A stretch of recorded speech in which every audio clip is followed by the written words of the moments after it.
everybody, welcome back to the kitchen. Today we're going to be doing some beef enchiladas. Now there's a lot of different ways to do it, but for this video this is how I like to do it. So take some notes and let's have some fun. Now in front of us today we've got a few ingredients. We got a bunch of meat that I need to grind up, so I figured let's do that in this video.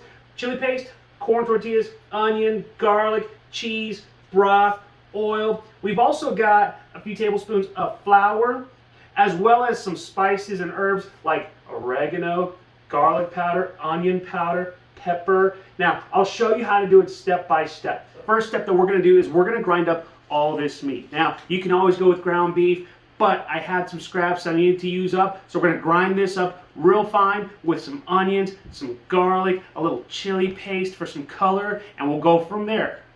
All right, we're going with a very fine setting for our grinder, just so that way everything will be tender, and we're keeping a lot of this fat on for more flavor. At this point, we can start throwing in a little onion with our ground meat, just for that extra flavoring.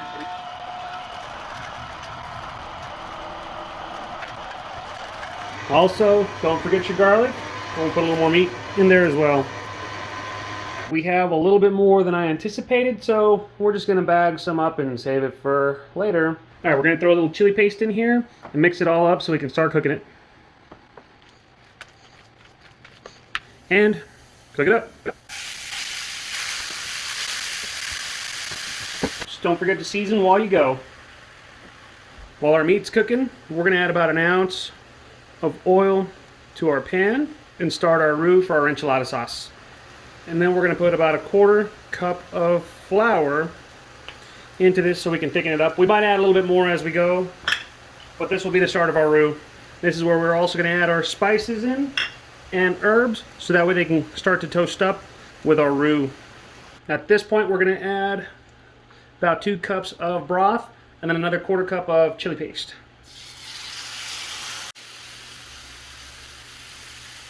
We're going to stir this and cook it until it's nice and thick.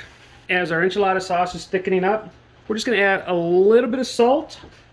Remember, taste as you go. If it doesn't need salt, don't add any. Let it cook down until it's a little bit thick. Altogether about 10 to 15 minutes. Alright, our sauce is thick. It can coat a spoon. It tastes great. Now it's time to start putting our enchiladas together. Right. What I like to do is I like to add about a cup of cheese to my meat, so that way it'll melt together and start to cream up, as well as put a couple of spoonfuls of sauce in with everything just to keep it saucy.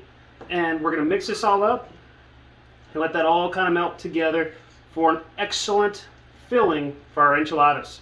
In order to put this together, the first thing that we're going to do is get some of this sauce and just put it right on the bottom of our pan. We're going to spread that out.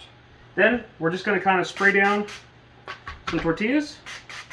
You can dip them in hot oil, but I don't have enough oil to do all that, so we're just going to start to fill these up a bit and roll them up. You can make them as thick as you want or as thin as you want, but just know you will get a little greasy, and that's fine.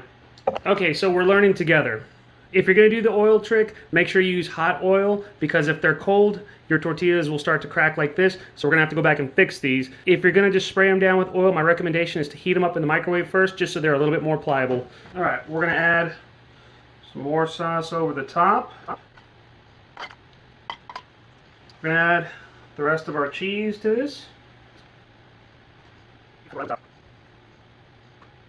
to wrap this in foil. And we're going to bake this at 375 for about 20 to 25 minutes. This is what we're left with. I wish we had smell-o-vision, because these smell so good. And we'll get them ready to be plated up so we can enjoy them. Grab a couple with a good spatula, slide them off onto your plate. Get one of your favorite sauces, and we'll just kind of go over the top. A little cilantro, and we're done. We're ready to eat. Alright, all this hard work, let's see how it came out.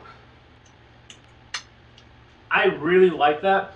The sauce, the tenderness of the meat, the cheese, everything together is totally making my mouth water. so it's hard to talk right now. But you should totally try this at home. Tell me what you think. See how it comes out for you. Either way, I hope you learned something today. Make sure you follow me on social media. Chef Steven Gonzalez on Facebook. Chef Steve Gonzalez on Instagram, Twitter, and TikTok. Also, go to chefstevengonzalez.com. Get a copy of my cookbook. Get your grub on, man. I'm going to go back to eating these enchiladas.